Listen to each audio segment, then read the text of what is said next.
अंधभक्तों से ये हमेशा सुनने मिलता है कि मुसलमानों ने इस देश के लिए क्या किया। तो आप सबके लिए कुछ ऐसा बताना चाहता हूँ जिससे आप अंधभक्तों की अच्छे से जला सकते हो। हमारे देश को आजादी जिससे मिली वो शख्स मुसलमान था। दिया जिसने हिंद को ताजमहल वो शख्स मुसलमान था। आज कहते हो गद्दार है मुसलमान, शुरू की जिसने आजादी की लड़ाई वो शख्स टीपू सुल्तान था। जहां लहराता है झंडा बड़े शान से, किया जिसने तामीर लाल किले का वो शख्स मुसलमान था। सारे जहां से अच्छा हिंदोस्तां हमारा, लिखा जिसने था तराना वो शख्स मुसलमान था। जब मिली हिंद को आजादी वो महीना रमजान था। 15 अगस्त 1947 रमजान रात शब्बे कदर दिन जुम्मे का था। ये तो पार्ट 1 था। इसके बाद पार्ट 2 के लिए कमेंट जरूर कीजिएगा और अंधभक्तों के लिए इस वीडियो को जितना ज्यादा हो सके उतना ज्यादा शेयर करें सो दैट उनको हिस्ट्री का पता चले मुसलमानों की हिस्ट्री है क्या।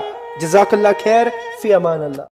बचपन से मुसलमानों के बारे में सिर्फ गलत ही सुना है, एक तरह से उनको विलन की तरह ही देखा है मूवीज और मीडिया की बरकत से। पर जब इस्लाम की हिस्ट्री के बारे में जाना तो समझ आई बात। बट आज हम बात करने वाले हैं कि हिंदुस्तान की हिस्ट्री में मुसलमानों का क्या योगदान रहा है। आजकल के बच्चे हिस्ट्री तो पढ़ते नहीं है, तो व्हाट्सएप यूनिवर्सिटी का ज्ञान लेते हैं। तो चलिए जानते हैं मुसलमानों की हिस्ट्री है क्या भारत में। आप जानते हो अंग्रेजों भारत छोड़ो का नारा देने वाला एक शख्स मुसलमान था। मुंबई में रहने वाले यूसुफ मेहर अली ने ही सबसे पहले इस नारे का उपयोग किया। साइमन गो बैक का नारा भी यूसुफ मेहर अली ने दिया था। असहयोग आंदोलन की शुरुआत भी मुसलमानों ने ही की थी। 1920 में खिलाफत आंदोलन के दौरान मोहम्मद अली जौहर मौलाना अब्दुल कलाम ने सबसे पहले अंग्रेजी प्रोडक्ट का बहिष्कार करने की रणनीति बनाई, जिसके कारण ये आंदोलन पूरे देश में फैल गया और पूरे भारत ने मिलके इंग्लिश प्रोडक्ट का बहिष्कार बायकॉट किया। भारत के बहुत बड़े उद्योगपति जिनकी शुगर फैक्ट्री थी, उन्होंने ये आंदोलन की वजह से वो फैक्ट्री बंद कर दी। ये फैक्ट्री इतनी बड़ी थी कि इसकी बनाई हुई शुगर पूरे इंग्लैंड में यूज होती थी। बहुत कम लोग ये जानते हैं कि बाटा की कंपनी जो है वो एक मुसलमान की थी, जिसको ये आंदोलन के दौरान एक अंग्रेज ने खरीद लिया था। आपको ये जान के हैरानी होगी कि हमारे शहीद भगत सिंह का केस लड़ने वाले शख्स भी एक मुसलमान थे। जब उनका केस किसी ने नहीं लड़ा बट एक मुसलमान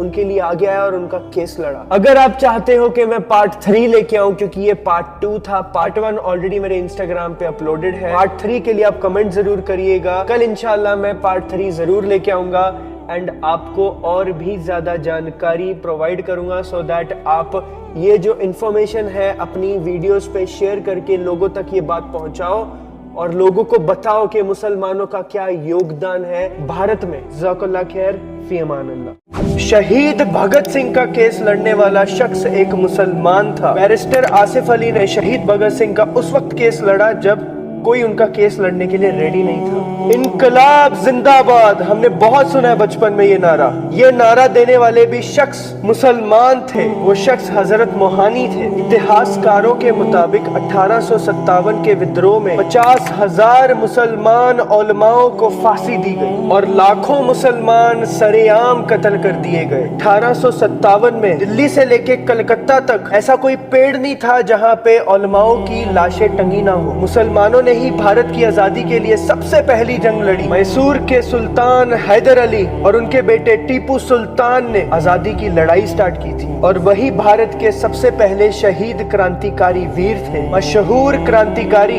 अशफाकुल्लाह खान साहब भारत के सबसे पहले ऐसे नौजवान थे जो कम उम्र में फांसी पे चढ़े। गाइस, ये था पार्ट 3। ये थी history of Muslims in India. And अगर आप जानना चाहते हो इंडियन मुस्लिम्स ने क्या क्या योगदान दिया है भारत की आजादी में तो आप जरूर बताइएगा। मैं पार्ट 4 भी इंशाल्लाह जरूर लेके आऊंगा और इस वीडियो को अंधभक्तों को जरूर शेयर कर देना। मुसलमानों से वो सर्टिफिकेट मांगते हैं ना, सबूत मांगते हैं, खाओ उनको हिस्ट्री जो उनको व्हाट्सएप यूनिवर्सिटी से हिस्ट्री पढ़ाई जाती है, जो रियल हिस्ट्री है उनको बताओ जरा थोड़ा। जज़ाकल्लाह खैर, फी अमान अल्लाह। जय हिंद का नारा एक मुसलमान आबिद हसन सफानी ने दिया था। ये नारा आज भी भारतीय सेना में सम्मान स्वरूप इस्तेमाल किया जाता है।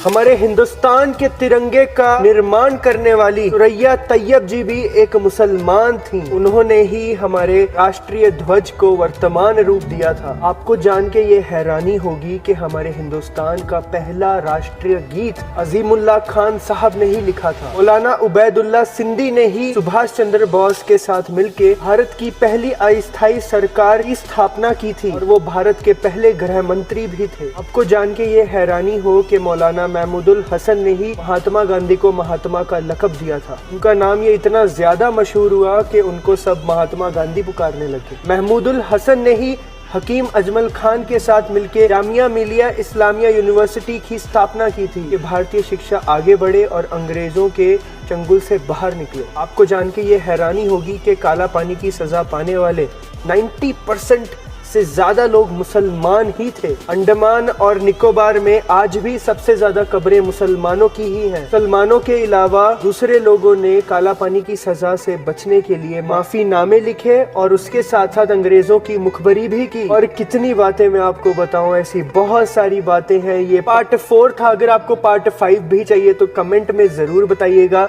और इस वीडियो को इतना शेयर करो कि सबको पता चले। जज़ाकल्लाह खैर, फी अमान अल्लाह। सरफरोशी की तमन्ना अब हमारे दिल में है। क्या आपको पता है ये स्लोगन किसने दिया था? एक मुसलमान ने, बिस्मिल अजीमाबादी ने। ये सब तो हमें कभी भी हिस्ट्री में नहीं पढ़ाया गया। ऐसी बहुत सारी चीजें। ये पार्ट 5 है। अगर आप पहली बार मेरी वीडियो देख रहे हो तो हमारे अकाउंट को फॉलो कीजिए और इसको शेयर भी कीजिएगा वीडियो को जाके, और मेरे वीडियोस को जाके चेक भी कीजिए। आपको बहुत सारे पार्ट्स मिलेंगे। History of Muslims in India. 1772 में शाह अब्दुल अजीज ने अंग्रेजों के खिलाफ फतवा देते हुए ऐलान किया कि अंग्रेजों की गुलामी हराम है और हर एक नौजवान पे फर्ज है कि अपने देश के लिए जान दे, अपने देश के लिए लड़े। 1857 में होने वाले एक विद्रोह की प्लानिंग भी एक मौलाना अहमदुल्लाह शाह ने की थी। वो भारत के अकेले ऐसे शख्स थे जिनके ऊपर अंग्रेजों ने 50,000 रुपए का इनाम रखा था, और वो भी 1897 में। और ये रकम इतनी बड़ी थी कि एक राजा जगन्नाथ ने पैसों की लालच में आकर अंग्रेजों की मुखबरी करके अपने देश से गद्दारी की और अंग्रेजों ने अहमदुल्लाह शाह साहब को शहीद कर दिया। बहुत कम लोग जानते हैं 1857 में सबसे ज्यादा शहीद होने वाले 90% लोग मुसलमान थे। और भक्तों, कौन सी बातों को झुटलाओगे तुम? कौन सी बातों को मुसलमानों की? ये सब चीजें बचपन में हमें नहीं सिखाई जाती, ना ही हमें बताई जाती हैं। सब कुछ छुपा के रखा जाता है।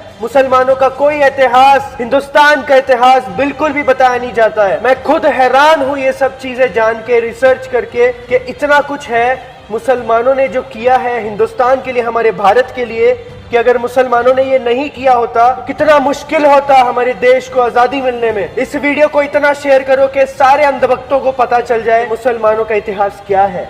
जज़ाकल्लाह खैर, फी अमान अल्लाह।